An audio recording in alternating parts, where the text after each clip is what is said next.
Hi friends, இன்றைக்கி நம்ம பயறு எப்படி கூட்டு வைக்கலான்னு பார்க்கலாம். எண்ணெயில் கடுகு போட்டுக்கலாம். கடுகு போட்டாச்சு. அப்புறமா வெங்காயம் போட்டுக்கோங்க.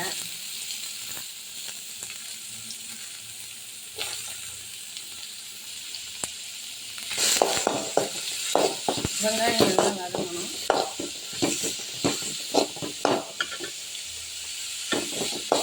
இல்லை தேவைன்னா நீங்கள் பச்சை மிளகு போட்டுக்கலாம். இதுக்கு ரொம்ப சாப்பிட்றவங்களா இருந்தால் பச்சை மிளகு சேர்த்துக்கலாம்.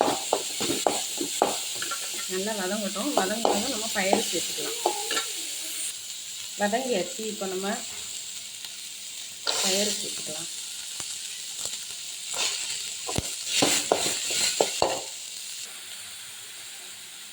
இது வெந்துட்டு இருக்கும்போது நம்ம தேவையான அளவு உப்பு சேர்த்துக்கலாம்.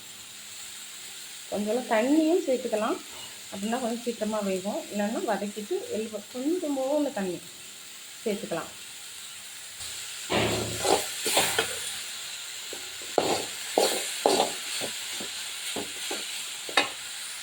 இப்போ பார்த்திங்கன்னா நாம் கொஞ்சம் போல் தண்ணி சேர்த்துப்போம். கொஞ்சம் தான் சேர்க்கணும். அதுலேயே அது அழகாக வெந்துடும்.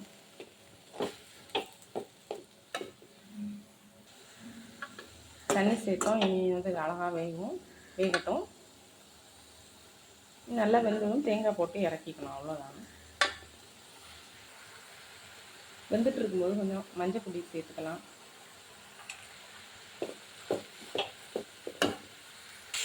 பார்த்திங்கன்னா இப்போ நல்லா வெந்துடுச்சு. இந்த டைமில் நம்ம தேங்காய் போட்டுக்கலாம். தேங்காய் போட்டு கிண்டி வச்சுக்கணும். அவ்வளோதான்.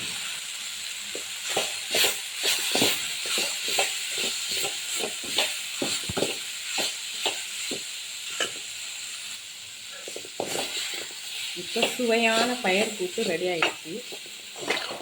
அவ்வளோதான். ரொம்ப ஈஸி. நீங்களும் வீட்டில் ட்ரை பண்ணுங்கள். சுவையான பயறு கூட்டு ரெடி. நீங்களும் வீட்டில் ட்ரை பண்ணுங்கள். ரொம்ப டேஸ்ட்டாக இருக்கும்.